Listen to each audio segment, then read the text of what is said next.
दुनिया युद्ध, वैश्विक महामारी और जलवायु परिवर्तन जैसे अंतर्राष्ट्रीय संकटों से कैसे निपटती है, इसमें अमेरिका के राष्ट्रपति की बड़ी भूमिका है। इसीलिए जब भी हर 4 साल के बाद अमेरिका में राष्ट्रपति का चुनाव आता है, तो दुनिया भर की निगाहें उस पर टिकी होती हैं। लेकिन बहुतों को अमेरिकी चुनाव की प्रक्रिया के बारे में पता नहीं होता है। इसीलिए अगर अमेरिकी चुनाव को समझने में आपकी दिलचस्पी है, तो फिर अमेरिकी चुनाव से जुड़ी यहाँ दी जा रही जानकारियाँ आपके लिए मददगार साबित हो सकती हैं। तो कब है चुनाव और कौन है उम्मीदवार? अमेरिकी राष्ट्रपति का चुनाव हमेशा नवंबर के पहले सोमवार के बाद आने वाले पहले मंगलवार को होता है। इस बार यह तारीख 3 नवंबर है। दूसरी देशों के उलट अमेरिका की राजनीतिक व्यवस्था में मुख्य तौर पर 2 पार्टियों का ही दबदबा है, इसीलिए राष्ट्रपति इनमें से ही किसी एक दल का होता है। अमेरिका की रिपब्लिकन पार्टी एक पुरातनपंथी राजनीतिक दल है। इस पार्टी से इस बार राष्ट्रपति डोनाल्ड ट्रंप उम्मीदवार हैं और वो अगले 4 सालों तक फिर से राष्ट्रपति बनने की कोशिश में लगे हुए हैं। रिपब्लिकन पार्टी को सबसे पुरानी पार्टी के तौर पर भी जाना जाता है।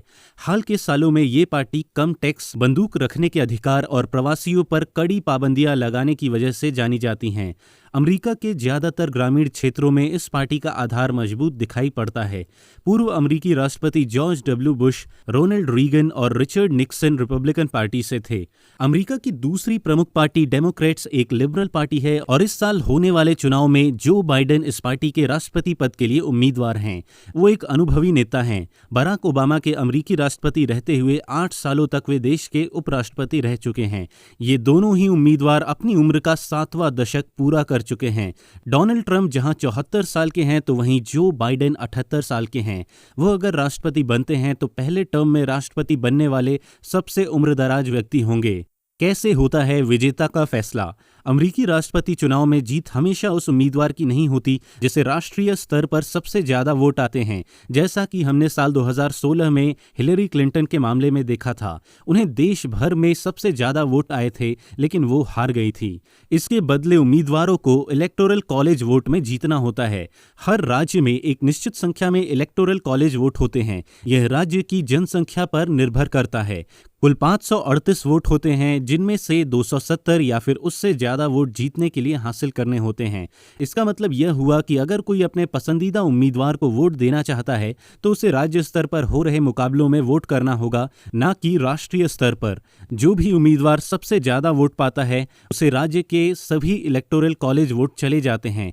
ज्यादातर राज्य किसी एक पार्टी की तरफ ज्यादा झुकाव रखते हैं। इसका मतलब यह होता है कि उम्मीदवार उस राज्य में ज्यादा ध्यान देते हैं जहां उनके जीतने की संभावना रहती है। ऐसे राज्यों को बैटल ग्राउंड स्टेट बोलते हैं। कौन वोट दे सकता है और वो कैसे वोट देते हैं? अगर आप अमेरिकी नागरिक हैं और 18 साल या उससे ज्यादा उम्र के हैं, तो आप अमेरिकी राष्ट्रपति चुनाव में वोट दे सकते हैं। हालांकि कई राज्यों ने ऐसे कानून बनाए हुए हैं कि मतदाता को वोट से पहले अपनी पहचान संबंधी दस्तावेज दिखाने होंगे। रिपब्लिकन पार्टी का इस कानून पर खास जोर है, क्योंकि उनका यह मानना है कि वोट में धांधली को रोकने के लिए यह जरूरी है। लेकिन डेमोक्रेट्स इस मुद्दे पर उन पर आरोप लगाते हैं कि इस कानून का दुरुपयोग अक्सर गरीब और अल्पसंख्यक मतदाताओं को दबाने के लिए होता है, जो ड्राइविंग लाइसेंस जैसे पहचान पत्र दिखा पाने में असमर्थ होते हैं। अलग अलग राज्यों में कैदियों के वोट देने को लेकर भी अलग अलग नियम हैं। ज्यादातर मामलों में दोषी पाए जाने के बाद वो अपना मतदान का अधिकार खो देते हैं, लेकिन सजा काटने के बाद फिर से उन्हें मतदान का अधिकार हासिल हो जाता है। ज्यादातर लोग चुनाव के दिन मतदान केंद्र पर वोट देते हैं, लेकिन हाल के सालों में वैकल्पिक व्यवस्था भी शुरू हुई है। 2016 में 21% मतदाताओं ने पोस्ट से अपने वोट डाले थे। इस बार लोगों का मतदान केंद्र पर जाकर मतदान करना कोरोना वायरस महामारी की वजह से एक बहस का विषय बना हुआ है। कुछ नेता ज्यादा से ज्यादा डाक से मतदान कराए जाने का मुद्दा उठा रहे हैं, लेकिन राष्ट्रपति ट्रंप ने बहुत ही कम प्रमाणों के आधार पर यह कहा है कि इससे मतदान में ज्यादा धांधली हो सकती है। क्या यह चुनाव सिर्फ राष्ट्रपति चुनने के लिए ही है? नहीं, सबका ध्यान भले ही ट्रंप बनाम बाइडेन की लड़ाई पर हो, लेकिन मतदाता इस चुनाव में संसद के नए सदस्यों का चुनाव भी करेंगे। डेमोक्रेट्स का पहले से कांग्रेस में बहुमत है, इसलिए वो इसे बरकरार रखना चाहेंगे और साथ में सीनेट में भी बहुमत पाने की कोशिश करेंगे। अगर दोनों ही सदनों में उन्हें बहुमत हासिल हो जाता है, तो वे राष्ट्रपति ट्रंप के दोबारा चुने जाने के बाद भी उनकी योजनाओं को लागू नहीं होने देने की स्थिति में होंगे। इस साल सदन के सभी 435 सीटों पर चुनाव हो रहे हैं, जबकि 33 सीनेट के लिए भी चुनाव होंगे। नतीजे कब आएंगे? इसमें कई दिन लग सकते हैं क्योंकि हर एक वोट की गिनती करनी होती है, लेकिन शुरुआती घंटों में ही रुझान से पता चलने लगता है कि कौन जीत रहा है।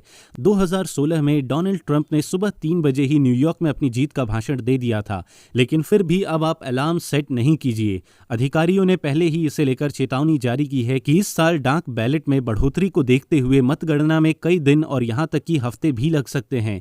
विजेता कब कार्यभार संभालेगा?